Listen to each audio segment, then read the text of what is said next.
जो मनुष्य के जीवन के रूप में हम लोगों को मिल पाता है। ये जो मनुष्य का जीवन है, गुरुदेव ने लिखा कि हम लोगों को एक सौभाग्य के रूप में भी मिला है और एक संभावना के रूप में भी मिला है। एक ऐसी संभावना के रूप में मिला है जहाँ पर हमारे जीवन का एक दरवाज़ा उस ओर को खुलता है जहाँ पर पाप की, पतन की, पराभव की खाइयाँ हैं। यदि व्यक्ति गलत दिशा में चला जाए, उसका चिंतन विकृत हो जाए, भावनाएं दूषित हो जाएं, व्यक्तित्व विकृत हो जाए, तो उसी व्यक्ति को दुष्ट बनते, अपराधी बनते, पापी बनते, उस व्यक्ति को पशु, प्रेत, पिशाच बनते वक्त लगता नहीं है। दिखने में वैसा ही दिखाई पड़ता है, आकृति वही रहती है, शरीर वही होता है, पर उसकी चेतना और प्रकृति बदल जाते हैं। और उसी मनुष्य के जीवन के अंदर एक संभावना वो भी है जो उसे उन्नति की ओर, उत्थान की ओर, उत्कर्ष की ओर लेकर के जाती है।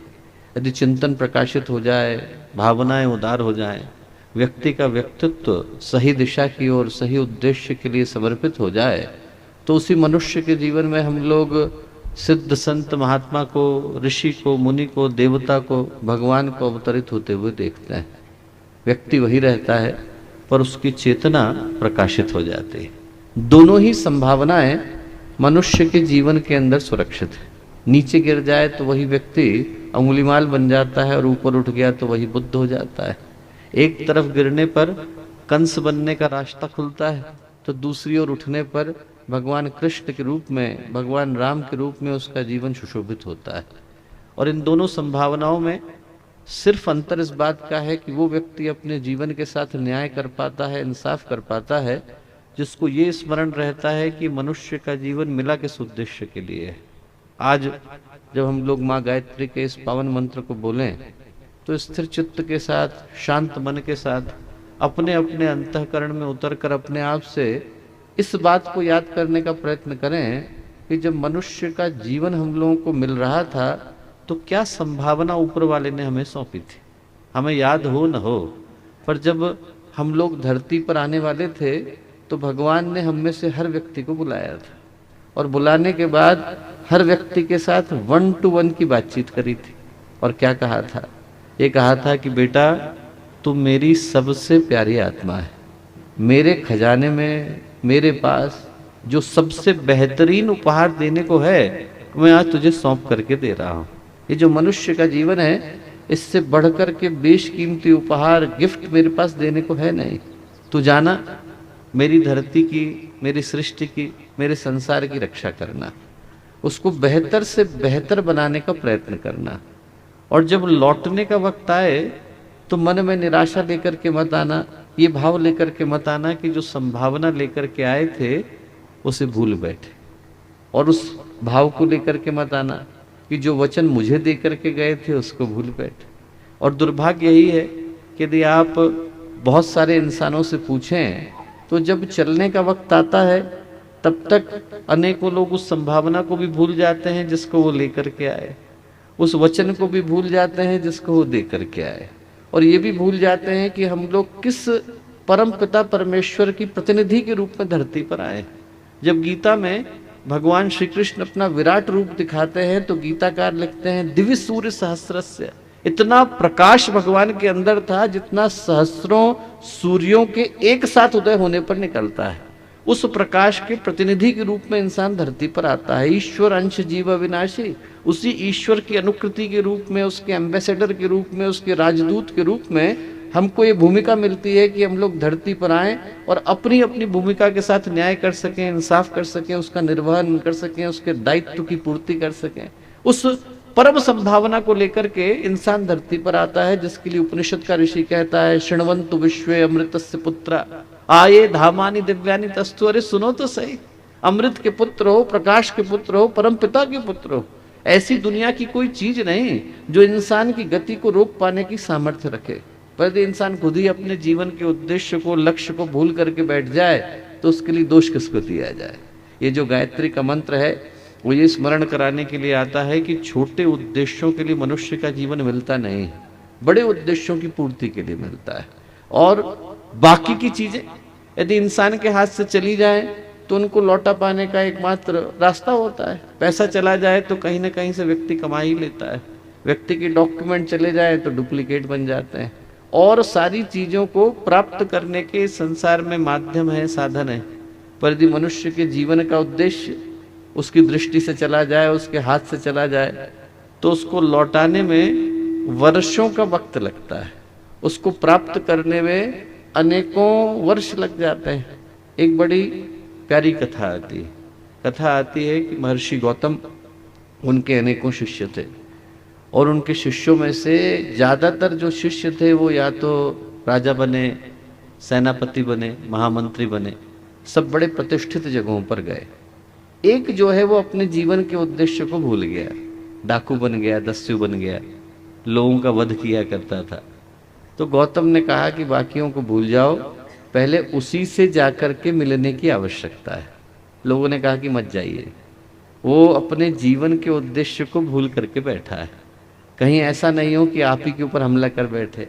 उनने कहा नहीं, उससे मिलना तो और भी ज्यादा अनिवार्य हो जाता है।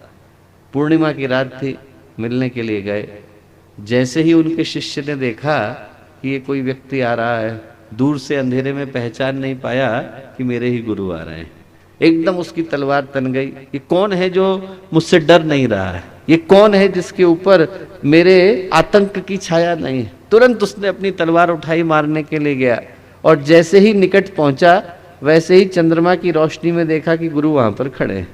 हाथ की तलवार गिर गई, आंख से आंसू गिरने लगे, गुरु के चरणों में गिर गया और रोते हुए बोला कि आप क्यों आए? आज यदि गलती से मुझसे आपका वध हो जाता तो क्या होता? महर्षि गौतम बोले, यदि मेरा वध हो जाता तो उसकी मुझे चिंता नहीं थी, जो तू अपना वध करके बैठा है उसके लिए मैं ज़्यादा चिंतातुर हूँ। जो तू अपने जीवन के उद्देश्य को भुला करके बैठा है उसका स्मरण कराने के लिए मैं यहाँ आया हूँ। जिसको गुरुदेव ने शिक्षा ही नहीं विद्या भी कहा, उसका उद्देश्य यही है कि व्यक्ति यदि अपने जीवन के लक्ष्य को, उद्देश्य को, उस इंटेंशन को और उस ऑब्जेक्टिव को भूल गया है जिसको प्राप्त करने के लिए वो धरती पर आया है, तो उसको इस गायत्री के मंत्र के माध्यम से, इसकी शिक्षाओं के माध्यम से स्मरण कराया जा सके। जो गायत्री का मंत्र है वो यही प्रेरणा देता है कि हम लोग स्थिर चित्त शांत मन के साथ उस दिशा में बढ़ सकें, उस संकल्प को धारण कर सकें जो मनुष्य के जीवन में सद्ज्ञान की, सद्भाव की, सत्प्रवृत्तियों की जन्मदात्री हैं। एक बार शांत मन के साथ माँ गायत्री का ये पावन मंत्र साथ साथ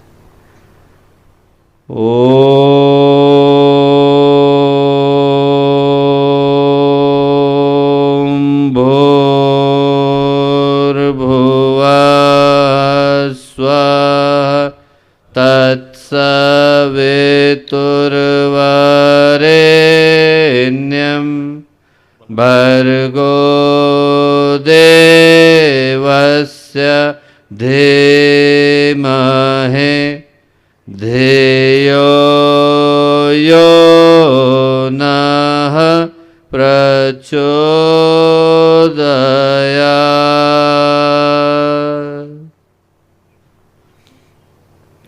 परम पूज्य गुरुदेव, परम वंदनीय माता जी के दिव्य संरक्षण में आज का ये अत्यंत ही सौभाग्यशाली दिन, भगवान महाकाल की भूमि, माँ नर्मदा का ये पवित्र क्षेत्र, वो स्थान जहाँ पर कभी भगवान को स्वयं शिक्षा ग्रहण करने के लिए आना पड़ा, उज्जैनी की सांदीपनि ऋषि की ये भूमि, उस पवित्र भूमि पर आज एक बड़े ही महत्वपूर्ण उद्देश्य को ध्यान में रखकर ये जो प्रांतीय शिक्षा आंदोलन है, प्रांतीय विद्या आंदोलन है, जिसकी नींव परम पूज्य गुरुदेव ने आज से 50 वर्ष पहले एक बड़े ही महत्वपूर्ण संकल्प के साथ रखी, उस आंदोलन को सशक्तिकरण देने के लिए आज जब हम लोग यहाँ मध्य प्रदेश की पावन भूमि पर एकत्रित हैं, उपस्थित हैं, मित्रों, आज एक बड़े ही महत्वपूर्ण उद्देश्य को लेकर इस कार्यशाला का हिस्सा बन पाने का सौभाग्य हम लोगों को मिला है।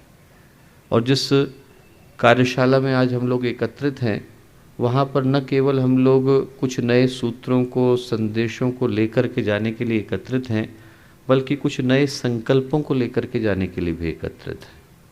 क्योंकि ये जो दिन है वो एक बड़े ही सौभाग्य की बेला को लेकर के आया है।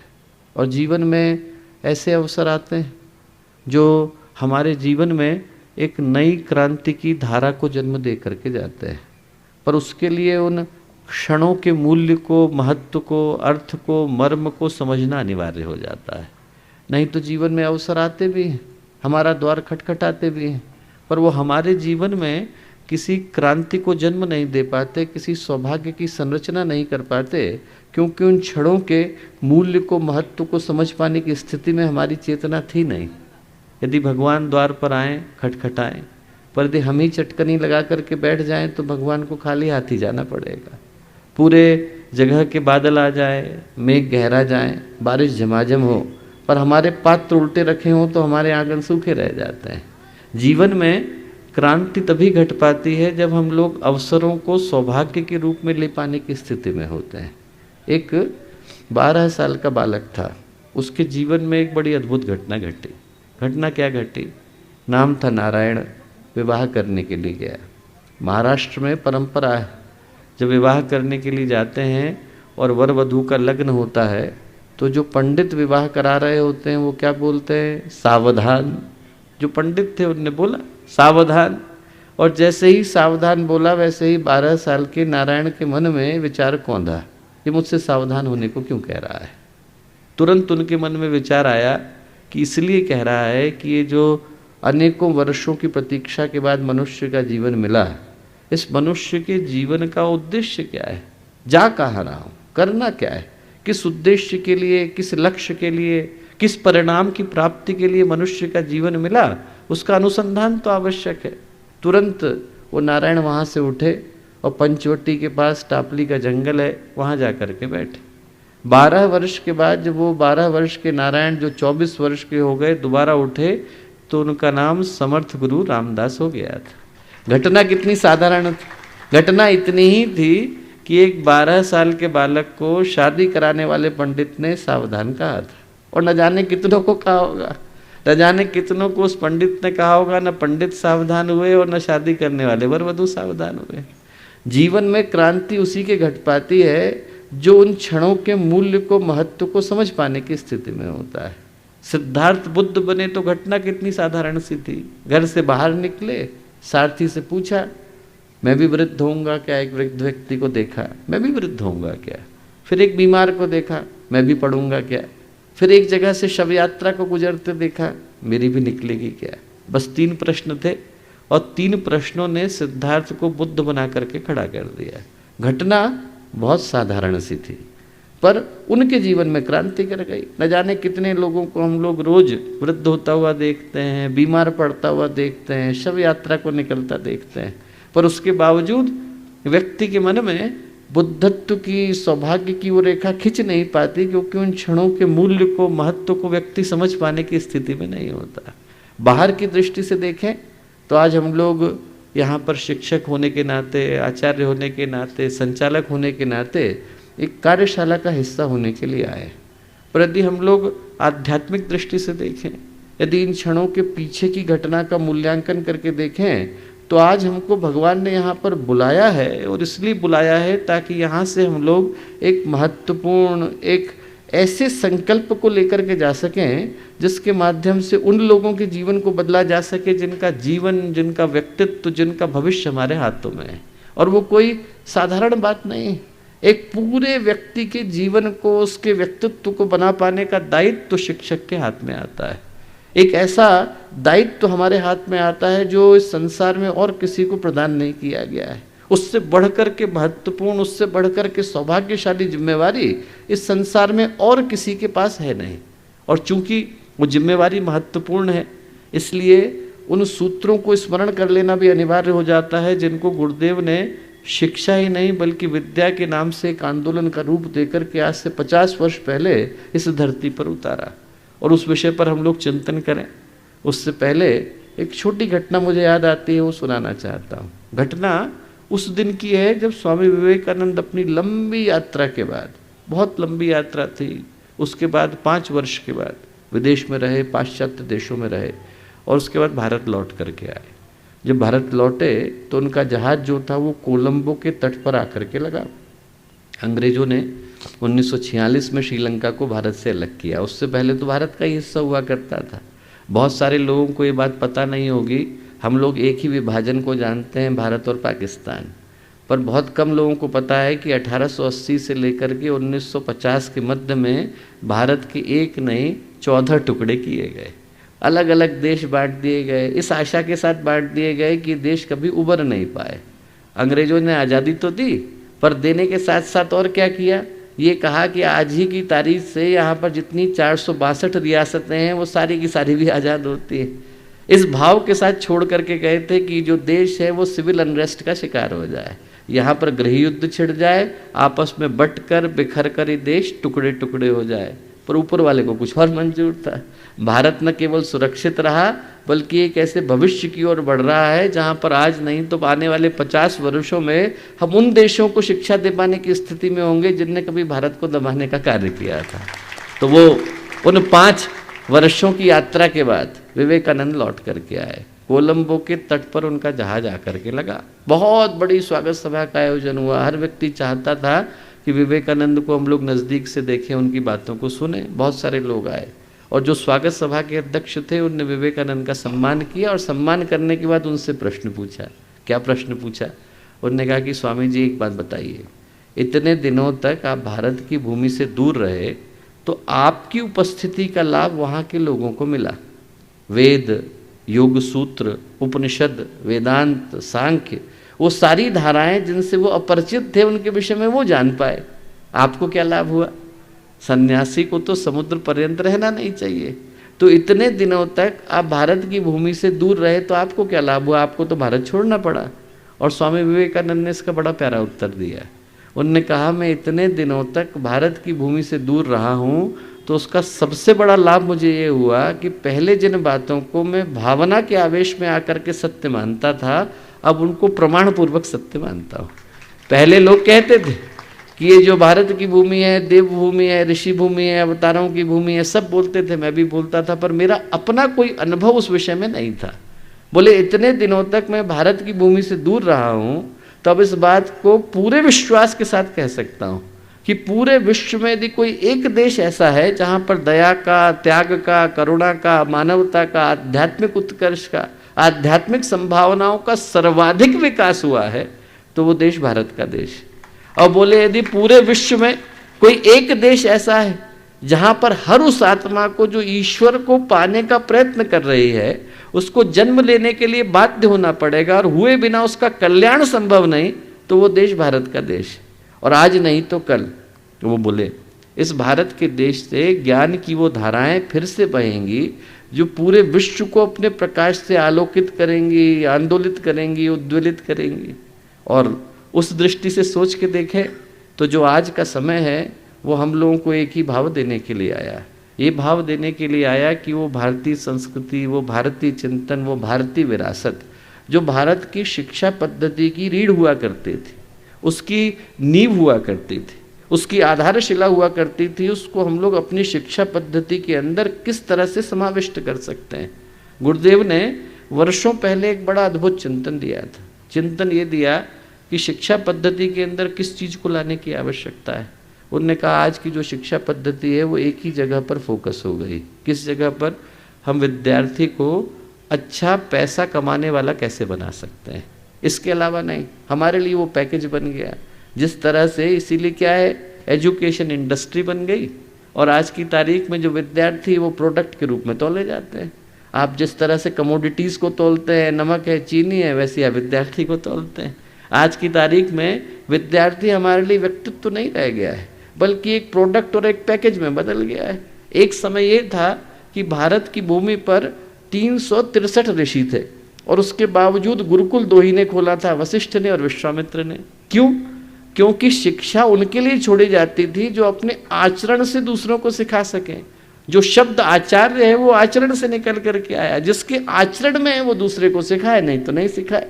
आज की तारीख में उल्टा हो गया। पहले की तारीख में क्या था?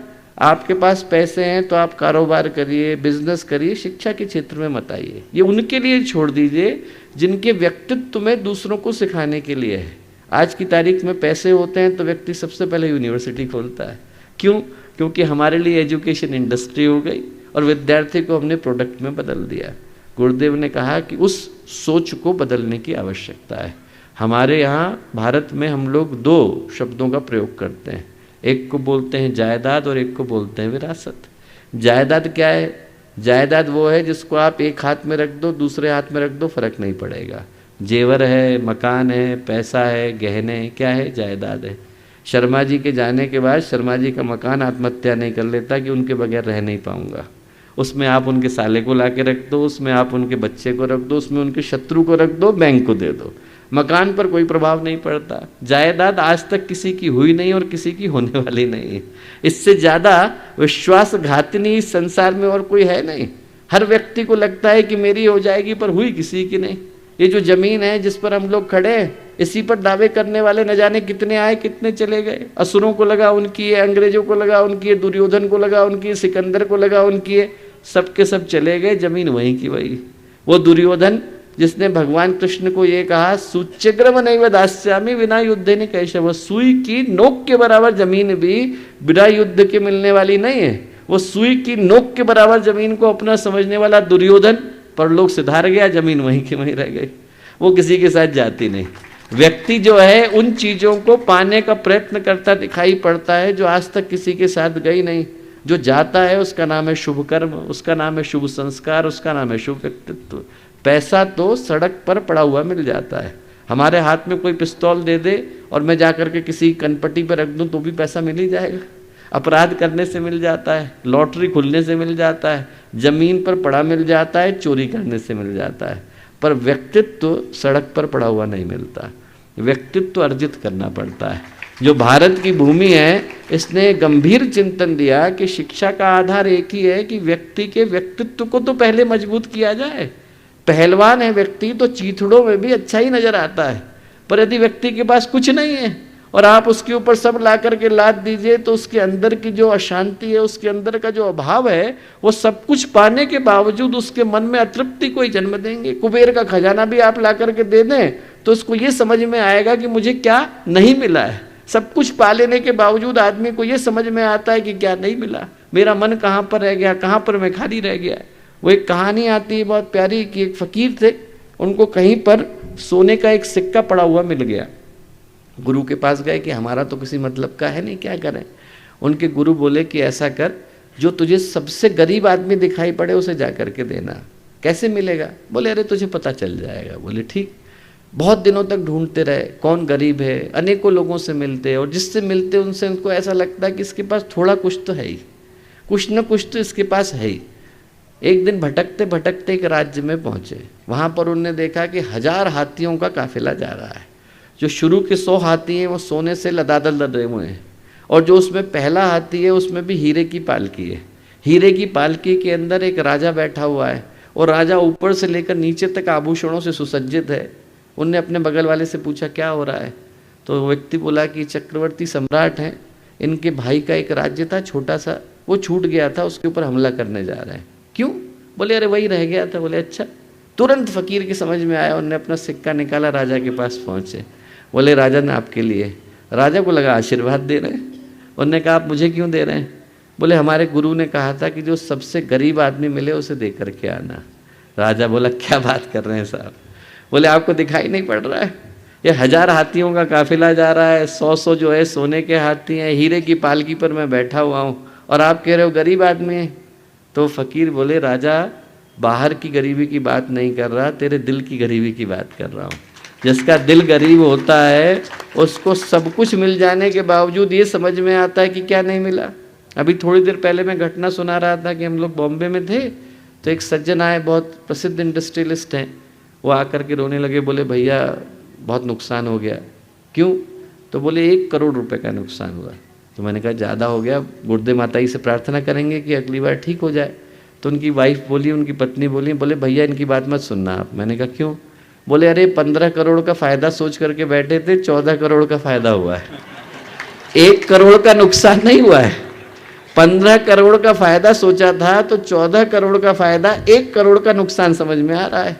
आदमी की दृष्टि कहाँ चली गई? जहाँ नहीं मिल रहा है। सब कुछ मिल जाने के बावजूद जहाँ पर ऐसा लगता है कि अरे ये थोड़ा सा एक रह गया, वो जो 99 का फेर है वो आदमी को दौड़ाता रहता है। उसके मन में जो है छोटापन आ गया। और इस छोटेपन को दूर करने के लिए गुरुदेव ने कहा व्यक्ति के व्यक्तित्व को बनाने की आवश्यकता है। कहते हैं कि जब चंगेज खां भारत में आया तो लोगों ने कहा आप सबको डरा सकते हो पर भारत के संतों को नहीं डरा सकते। क्यों? डरा के दिखाऊंगा। बहुत सारे निरपराध लोगों को पकड़ करके लाया और उनमें से कुछ के गर्दन के ऊपर तलवार रख दी, संतों को बुला लिया। बोले मैं जो है इनको मारूंगा। संत बोले भाई बेगुनाहों को क्यों मार रहा है? बोले मैं बताऊंगा कि मैं कौन हूँ। बोले हमें पता है कि तू कौन है। बोले तुम्हें पता है मेरी कीमत क्या है? बोले हाँ पता है। कितनी है उसने पूछा। तो संत बोले 50 रुपये। क्या बात कर रहे हो? बोले 50 रुपये का कुर्ता पहना है मैंने। तो संत बोले कुर्ते की कीमत बता रहे हैं भैया, तेरी कोई कीमत नहीं। जो कीमत है वो व्यक्ति के व्यक्तित्व से तय होती है। यदि आदमी का व्यक्तित्व शून्य हो गया तो सिर्फ जो ऊपर लाद करके घूम रहा है उसी की कीमत रह जाती है, बाकी उसकी अपनी कीमत तो शून्य हो गई। भारत की धरा से जो चिंतन निकला वो बड़ा स्पष्टता के साथ निकला कि बाकी की चीज़ें हम उसे सिखाएं, उससे पहले हमें उसके व्यक्तित्व को बनाने की आवश्यकता है, उसके जीवन को संवारने की आवश्यकता है। गुरुदेव ने जो चिंतन दिया वो बड़ी स्पष्टता के साथ दिया, इस भाव के साथ दिया कि यदि आप वो देने से चूक गए तो जो भी आप देंगे वो एक व्यक्ति के हाथ में हथियार बन करके रह जाएगा। आज की तारीख में इतने सारे हम लोगों ने वेपन्स बना लिए, इतने एम्यूनिशन बना लिए, कोई चंद्रमा या मंगल ग्रह से तो आए नहीं। वो एक गलत व्यक्ति के हाथ में चले जाते हैं तो वही हथियार जो समाज की सुरक्षा कर सकते थे वो तुरंत व्यक्ति के लिए आतंकवाद का साधन बन जाते हैं। क्यों? क्योंकि जितनी मेहनत हम लोगों ने यंत्र पर करी उतनी यंत्र को चलाने वाले पर नहीं करी। घोड़े हम लोग अच्छे बना रहे हैं, घुड़सवार को कमजोर करते चले जा रहे हैं। जो आवश्यकता है वो इस बात की है कि व्यक्ति के व्यक्तित्व को भी उतना ही मजबूत बनाया जाए ताकि यदि उसके हाथ में शिक्षा जाए, उसके हाथ में संभावना जाए तो वो समाज की उन्नति के, लोगों के विकास के माध्यम को ढूंढ सके। जो इसके पीछे का आधार है वो बड़ा स्पष्ट है कि गुरुदेव ने जो शिक्षा विद्या का सूत्र दिया वो एक ही भाव के साथ दिया, सा विद्या या विमुक्त। विद्या वही है जो इंसान के जीवन को श्रेष्ठता की ओर, मुक्ति की ओर, उन्नति की ओर, उत्कर्ष की ओर लेकर के जाती है। नहीं तो सब कुछ प्राप्त करने के बाद भी आदमी अंदर से तो खाली रह जाता है। कल मैं एक घटना सुना रहा था कि एक जगह एक बच्चे ने स्कूल में चोरी कर ली। अब चोरी करते हुए टीचर ने देखा, उन्हें सोचा कि भाई इनको घर में ले जा करके बताना चाहिए, तो वो तुरंत पकड़ करके ले गए। और उसके जो पिताजी थे वो बहुत बड़े गवर्नमेंट ऑफिसर थे।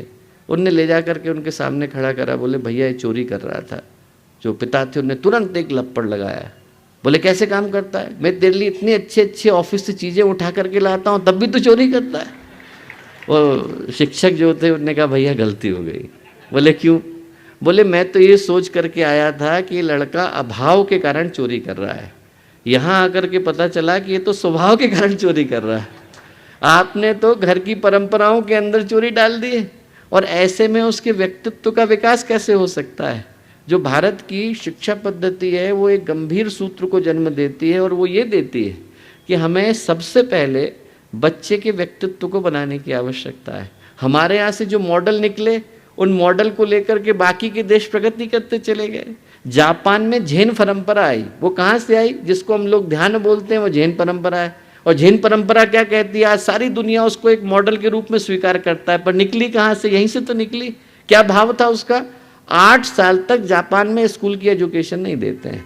5वीं से लेकर 5 साल का बच्चा है, 8 साल का हो जाएगा तब तक उसको क्या सिखाते हैं? शिष्टाचार। सिर्फ ये सिखाते हैं कि बड़े आएंगे तो खड़े कैसे होना है, आपको जाने के बाद इस जगह की सफाई कैसे करनी है, आपको निकलना है तो किस पंक्ति में निकलना है, सामने वाला आ गया तो उससे बात कैसे करनी है। उसको ये सिखाने की कोशिश करते हैं कि आपको अच्छा इंसान कैसे बनना है। पहले नींव तो मजबूत की जाए, जब नींव मजबूत हो जाएगी तो उसके ऊपर आप 1 मंजिल की इमारत खड़ी करो या 100 मंजिल की खड़ी करो, फर्क तो बाद में नहीं पड़ेगा। पहले तो आवश्यकता इस बात की है कि उस व्यक्ति का व्यक्तित्व तो उन चीज़ों को प्राप्त करने के लिए तैयार हो जाए जो दी जा रही हैं। गुरुदेव ने कहा कि जो विरासत है वो एक ही आधार पर तय होती है कि व्यक्ति को उसके जीवन की मूल बातों का मूल्य आ जाए। बाकी की सब चीज़ें, एजुकेशन दे दी हमने उसे बहुत बड़ा नोबल साइंटिस्ट बना दिया, हमने उसको सारे पुरस्कारों से नवाज दिया, और उसके बावजूद यदि उसको ये नहीं पता है कि ये जो कूड़ा है मुझे कूड़ेदान के अंदर फेंकना है, तो जो पढ़ाया है वो किसी मूल्य का नहीं रह गया। लोग IIT से डिग्री लेकर के निकलते हैं पर ये नहीं पता कि बल्ब कैसे बदला जाता है, तो उसका क्या फ़ायदा? वो सारी चीज़ों को प्राप्त करने के बाद यदि हमें जीवन की बेसिक समझ नहीं है तो जो भी हमने प्राप्त किया वो अधूरा ही रह जाता है, पूर्ण रह जाता है, एकांगी रह जाता है। वो कहीं पर एक कहानी आती है बहुत प्यारी, और वो कहानी क्या आती है, एक बहुत बड़े विद्वान थे, कैम्ब्रिज से डिग्री लेकर के आए, और लेने के बाद क्या हुआ, अपने घर को जा रहे थे, रास्ते में बाढ़ आई हुई थी। तो उनने नाविक से कहा, भैया जो पार कराता था, बोले आप पार लेकर के चलोगे? बोले हाँ लेकर के चलेंगे। बोले अच्छा ठीक। अब रास्ते में उनका बात करने का मन हुआ, तो जो नाव चला रहा था उससे उनने कहा, क्यों भैया तुमने फिजिक्स पढ़ी है? बोले बाबूजी हमने तो पढ़ी नहीं। बोले अरे तुम्हारी चौथाई ज़िंदगी बर्बाद गई, फिजिक्स नहीं पढ़ी तो क्या पढ़ा। थोड़ा और आगे गए, और जैसे ही वो और आगे नाव पहुंची, बोले तुमने केमिस्ट्री पढ़ी है? बोले नहीं बाबूजी केमिस्ट्री तो नहीं पढ़ी। बोले अरे तुम्हारी आधी ज़िंदगी बर्बाद गई। थोड़ा और आगे गए, बोले मैथमेटिक्स पढ़ी है? बोले बाबूजी नाम ही पहली बार सुना है। बोले अरे तुम्हारी 3/4 ज़िंदगी बर्बाद गई। थोड़ा और आगे गए तो नाविक बोला, बाबूजी आपको तैरना आता है? बोले नहीं। बोले आपकी तो पूरी बर्बाद गई, नाव तो डूबने वाली है। बोले मैं तो तैर करके निकल जाऊंगा। तो जो विद्या है वो यही बताती है कि भवसागर में तो हम लोग फंसे हुए हैं, हमारी नाव जो है वो भवसागर में हिचकोले खा रही है। बहुत बड़ी डिग्रियां भी व्यक्ति ने ले ली, पर यदि उसको जीवन का मूल्य ही नहीं समझ में आया तो जो भी प्राप्त करेगा वह किसी मूल्य का रह नहीं जाता है। जो बाल संस्कार शालाएं गुरुदेव ने शुरू करी, जो भारतीय संस्कृति ज्ञान परीक्षा शुरू करी, उसके पीछे का आधार क्या था? यही तो था कि व्यक्ति को पहले वो समझ में आए जो सबसे ज़्यादा कीमती है, सबसे ज़्यादा मूल्य का है। सबसे ज़्यादा कीमत का क्या है, हमें ये समझ में आ जाए कि सुबह उठना कब है, दिन को गुजारना कैसे है। लोग पूछते हैं कि टाइम मैनेजमेंट कैसे किया जाए। एक बहुत ही सरल सूत्र है कि सुबह 4 बजे उठना शुरू कर दिया जाए। जैसे ही व्यक्ति सुबह 4 बजे उठता है तो वो अपनी दिनचर्या के साथ फाइट नहीं कर रहा है। जब तक बाकी का शहर काम करना शुरू करेगा तब तक आपकी पूजा पूरी हो गई, आपकी पढ़ाई पूरी हो गई, आप जो करना चाहते थे वो सारे काम आप कर चुके हो, और बाकी का दिन बोनस के रूप में आपको मिला हुआ है। उसके बाद आदमी को अपने दिन के साथ फाइट करने की आवश्यकता नहीं। हमारे यहाँ लंबे समय से सूत्र था, लंबे समय से यही था कि हम लोग उठें, उठने के बाद हर व्यक्ति को धन्यवाद दें, धरती को दें, आसमान को दें, प्रकृति को दें, नदी को दें, सबको धन्यवाद देने के बाद अपने दिन की शुरुआत करें। और गुरुदेव ने इतना बढ़िया सूत्र दिया। क्या दिया? गुरुदेव ने कहा हर दिन नया जन्म, हर रात नई मौत। अगले दिन की तो सोचो ही मत। आप ये सोचो एक ही दिन आपको मिला हुआ है, एक दिन को मैं बेहतर से बेहतर तरीके से कैसे जी सकता हूँ। जो अपने मन में कल्पनाएं लेकर के बैठा है कि 50 साल के बाद मुझे ये करना है, वो अगले दिन भी कुछ नहीं कर पाता। क्यों? क्योंकि मन में तो कल्पनाएं हैं, इसके अलावा कुछ है नहीं। और जिसके दिल में ये आ गया कि एक ही दिन तो मिला है, मुझे नहीं पता कल सुबेरा देखने को मिलेगा कि नहीं मिलेगा, तो वो एक एक क्षण को बेहतर तरीके से जीना चाहता है। राजा एक जो थे जनक, आप सबने नाम सुना होगा। राजा जनक के पास क्या हुआ, सुखदेव ने अपने एक शिष्य को भेजा। उन्होंने कहा कि भैया जरा उनसे सीख करके आओ कि इतने बड़े राज दरबार के मध्य में वो योग कैसे साधते हैं। बोले अच्छा ठीक, जाते हैं। गए उनके पास, उन्होंने कहा कि राजन योग सिखाइए। बोले योग तो मैं बाद में सिखाऊंगा, पहले एक काम करिए, आप मेरी राजधानी जरा घूम करके आइए। बोले ठीक, घूम के आते हैं। बोले एक काम करिए, आप जा रहे हैं तो ये साथ में क्या करिए कि एक तेल का गिलास दे रहा हूँ, इसको ले जाइए, ये पूरा लबालब भरा हुआ है, ऊपर तक भरा हुआ है। बोले आपके पीछे एक सैनिक चल रहा है, यदि इसकी एक बूंद भी नीचे गिर गई तो आपकी गर्दन काट देगा। बोले अच्छा। अब घबरा करके गए वो। 9 घंटे के बाद लौट करके आए। राजा जनक ने पूछा उनसे, भैया हमारी राजधानी में आपने क्या क्या देखा? बोले कुछ नहीं देखा साहब, पूरे टाइम तो गिलास को देख रहा था मैं। तो राजा जनक बोले, भैया उसी तरह से मैं योग को साधता हूँ। मुझे पता है कि किसी भी क्षण वो जो अंतिम बूंद है वो गिर सकती है, और जिसको ये पता है कि किसी भी क्षण वो अंतिम बूंद गिर सकती है, वो अपने जीवन का बेहतर से बेहतर उपयोग करना सीख जाता है। गुरुदेव ने यही बताया, हर दिन नया जन्म, हर रात नई मौत। सुबह उठें तो ये सोचें आज का जीवन हमें मिल गया, रात को जाएं तो ये सोचें भगवान ने जो देना था वो अच्छी तरह से दे दिया, अब दिन को समेटने की बारी है। समीक्षा कर लें, एवेल्यूएशन कर लें, जो सोच करके ज़िंदगी शुरू करी थी उसको हम लोगों ने पूरा किया कि नहीं किया। जो विद्या है उसका आधार गुरुदेव ने एक ही दिया कि व्यक्ति का व्यक्तित्व बने, व्यक्ति अपनी दिनचर्या को बनाना सीखे, व्यक्ति अपने रिश्तों को बनाना सीखे। मैं कल ही कहानी सुना रहा था कि एक लंदन में था मैं, तो एक व्यक्ति को देखा, उसका क्या 27 साल की उम्र थी, और 27 साल की उम्र में वो कोकेन बड़ी बुरी तरह से लेने लग गया। उसके पिताजी जो थे वो लंदन के सबसे अमीर लोगों में से एक, कैम्ब्रिज से उसने सबसे अच्छी डिग्री करी। समस्या क्या? कोकेन लेने की आदत। और जो कोकेन लंबे समय तक लेते हैं, उसका नशा करते हैं, उनको क्या होता है, एक विशेष तरह की समस्या डेवलप हो जाती है। उसमें क्या है, उनको छोटे छोटे लोग अपने शरीर पर चलते हुए दिखाई पड़ते हैं। हम लोग अंग्रेजी में बोलते हैं लिलीपुशियन हेलुसिनेशन। जो गुलिवर एंड लिलीपुट की कहानी है, आप लोग तो सभी शिक्षक हैं, तो जो लिलीपुट की कहानी है जिसमें छोटे छोटे इंसान दिखाई पड़ते थे उसको, वैसे ही उसको दिखाई पड़ते थे। ऊपर से डायबिटीज़ हो गई थी, तो इंसुलिन की सिरिंज लेकर अपने शरीर में छेद करता रहता था, इधर से निकाले उधर से निकाले। जिस रात को देखा, उस रात को उसके शरीर में 27 छेद थे, आप हड्डी देख सकते थे। बड़ी बुरी स्थिति थी। एक तरफ तो लंदन के सबसे अमीर व्यक्ति का लड़का, एक तरफ तो कैम्ब्रिज विश्वविद्यालय से सबसे अच्छी डिग्री लेके आया, दूसरी तरफ शरीर की हालत, मन की हालत। इतनी बुरी स्थिति थी। 3 महीने लगे हमें उसके शरीर को ठीक करने के लिए। एक एक चीज़ को हम लोग बेहतर करते, कोशिश करते। और हर रात को वो लड़ता, जब भी उसको ड्रिप चढ़ाते तो लड़ाई होती, गुस्सा बहुत रहता था। तो एक दिन उससे मैंने पूछा कि क्यों भैया आप इतना गुस्सा क्यों हो? बोले गुस्सा मैं आप लोगों से नहीं हूँ, आप लोग अपने पे मत लेना, मैं गुस्सा अपने पिता से हूँ। क्यों? बोले आप सोच के देखो कि एक सामान्य व्यक्ति अपनी ज़िंदगी में क्या करना चाहता है। अच्छी एजुकेशन लेता है ताकि उसको अच्छी जॉब मिले, अच्छी जॉब मिले ताकि अच्छी जगह पर शादी हो, शादी हो ताकि अच्छा घर मिले, सेटल हो जाए। बोले मैं 18 साल का था, 3 फरारी गिफ्ट में मिल गई। 20 साल का हुआ, हेलीकॉप्टर गिफ्ट में मिल गया। ज़िंदगी में ऊपर जाने को तो था नहीं, नीचे गिरने को पर्याप्त था। मैंने कहा पर उसके लिए आपके पिता हो सकता है रिस्पॉन्सिबल हो सकता है ना। उनने ये सोच कर तो दिया नहीं कि वो आपकी ज़िंदगी को बर्बाद करना चाहते थे, उनको जो सही लगा वो उनने दिया। पर यदि आपको तब भी लगता है कि आपके पिता जिम्मेवार हैं, तो प्रश्न ये महत्वपूर्ण है कि ज़िंदगी किसकी है।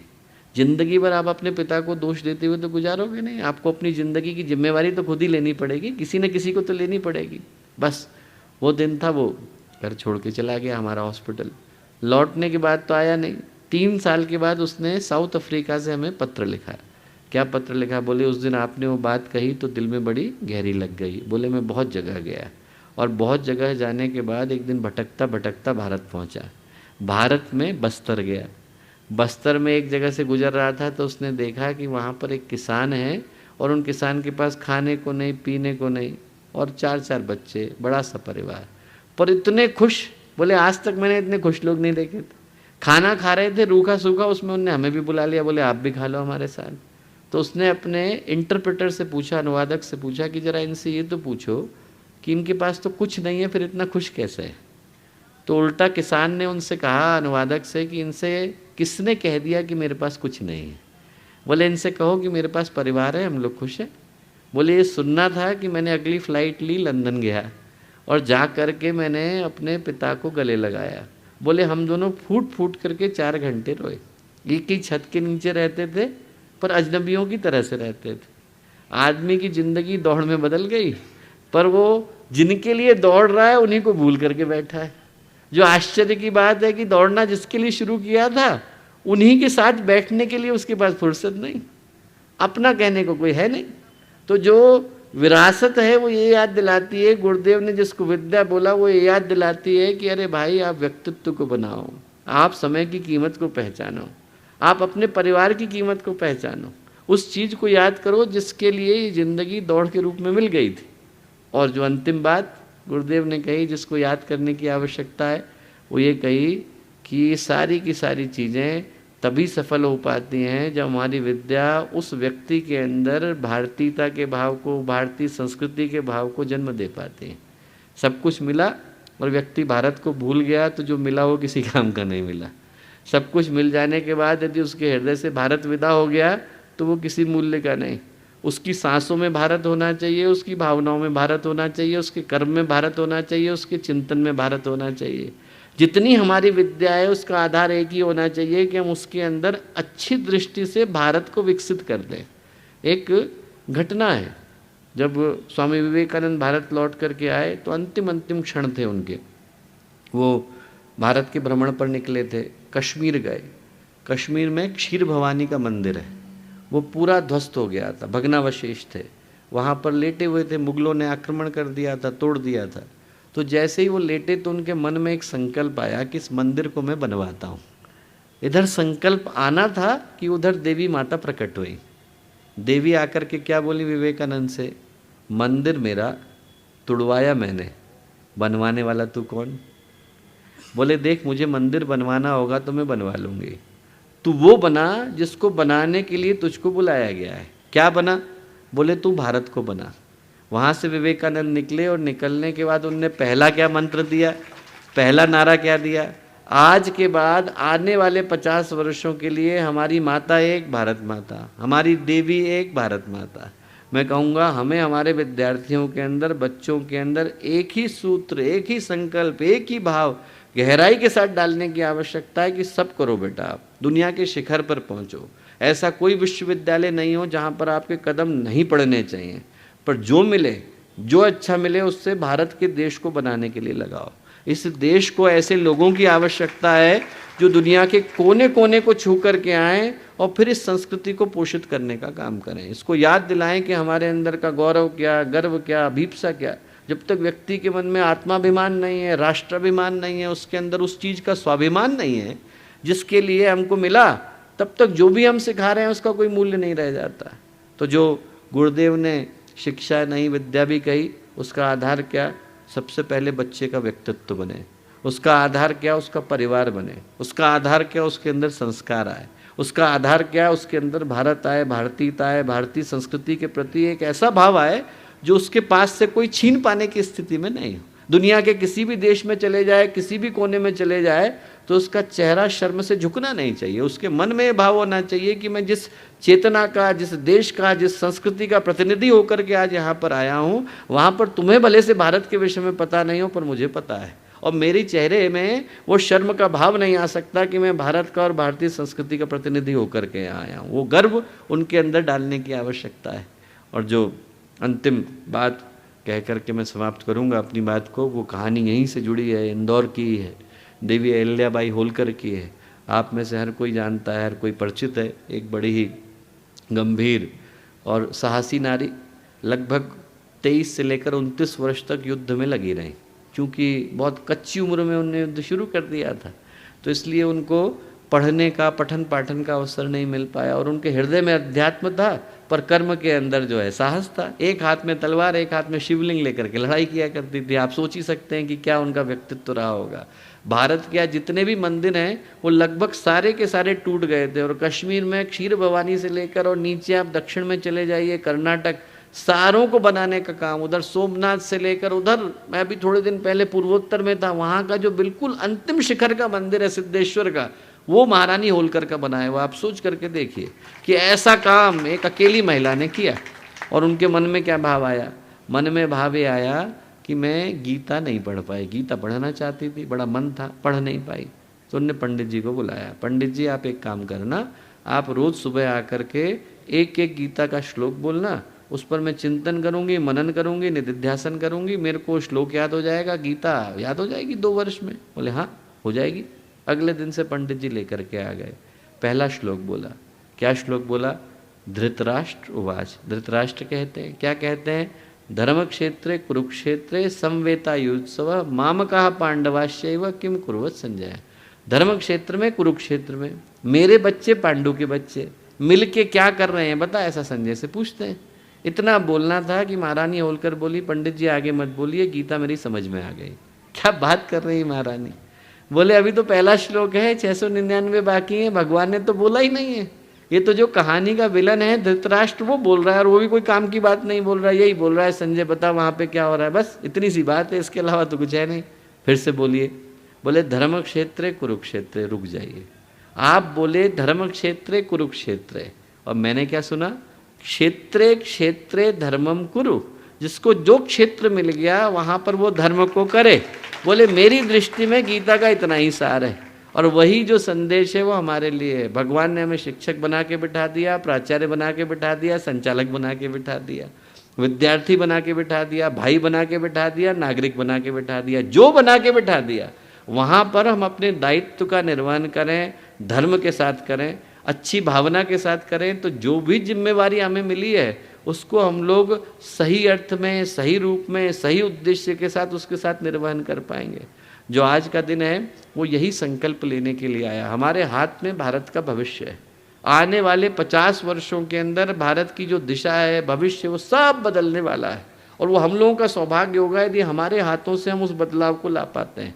इस देश का यदि सबसे महत्वपूर्ण प्रोफेशन कोई है, यदि इस देश की धरती पर सबसे ज़्यादा सौभाग्यशाली प्रोफेशन कोई है, सबसे ज़्यादा दिल का और सबसे ज़्यादा भावना का और सबसे ज़्यादा समर्पण का और सबसे ज़्यादा संकल्प का प्रोफेशन कोई है, तो वो शिक्षकों का है। और दोस्तों, उनके हाथ में जो भविष्य है, उनके हाथ में जो व्यक्तित्व बना पाने की संभावना है, उसी संभावना को हम लोग लेके जाएं। ये सोच के जाएं कि आज के बाद हमारी कक्षा में जितने विद्यार्थी बैठे हैं हमारे बच्चे हैं। हम अपने बच्चों के अंदर जिन गुणों को लाना चाहते हैं वो उनके अंदर लाने की आवश्यकता है। ये सोच के जाएं कि वो अच्छे नागरिक बने, अच्छे संस्कारी बने, व्यक्तित्व ऊंचा हो, धवल हो, उनके अंदर अच्छा करने का भाव हो, समाज के प्रति एक समर्पण का भाव हो, मन में संकल्प हो, हृदय में साहस हो। ऐसा भाव हो तो फिर हम लोगों का यहाँ आना, इन बातों को कर पाना सार्थक हो सकेगा। आप सबको बहुत सारी शुभकामनाएं, बहुत सारी मंगल कामनाएं।